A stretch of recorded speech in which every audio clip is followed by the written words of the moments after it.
Vaccination rollout sa iba't ibang panig ng bansa, puspusan. Narito ang detalye.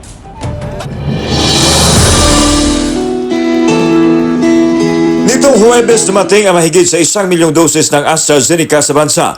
Pinangunahan ni Pangulong Duterte ang pagtanggap sa 1,124,000 doses na bakuna mula sa Japanese government. Natataon ang pagdating ng karagdagang bakuna dahil sa puspusang vaccination rollout sa iba't ibang rehiyon. Sa ika-4 na buwan mula nang umpisahan ang pagbabakuna kontra COVID-19 sa Pilipinas, mahigit sa 11.7 milyon na ang naturukan.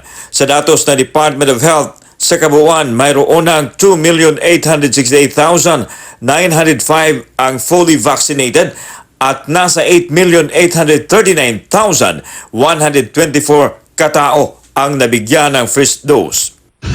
At sa patuloy na malawakang vaccination rollout sa iba't ibang panig ng bansa, umabot na sa halos kalahating milyon ang nakakumpleto ng 2 doses ng bakuna o fully vaccinated sa Region 1, 2, 3 at Cordillera Administrative Region. Sa kabuuan, nasa 1,912,968 doses na ang naibakuna sa Region 1, 2, 3 at CAR. Pumalo na sa 274,821 ang nabakunahan sa Bicol Region.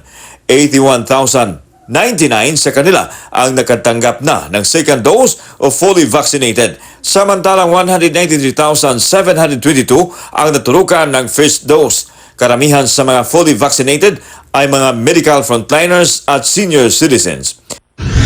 Sa Central Visayas, nangunguna ang Cebu sa dami ng nabakunahan na nasa 452,603. Sa kabuuan, may 650,345 na katao ang nabakunahan sa Region 7.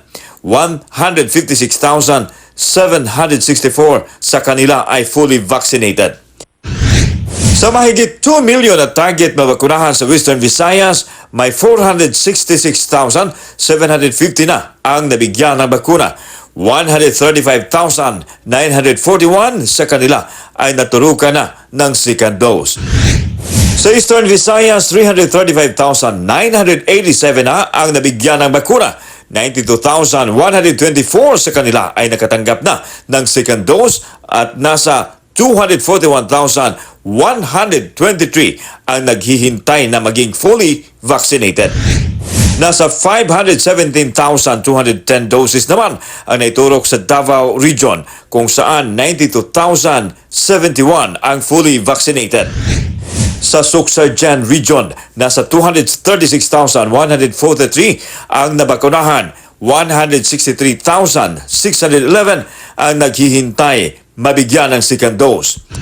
Samantalang sa mahigit 371,000 doses na natanggap ng DOH sa Zamboanga Peninsula, nasa 261,993 na ang nabakunahan kung saan 68,998 na ang nakatanggap ng second dose. Sinimulan ang pagbabakuna sa bansa noong buwan ng Marso at target ng pamahalaan na mabakunahan ang 70 million katao ngayong taon.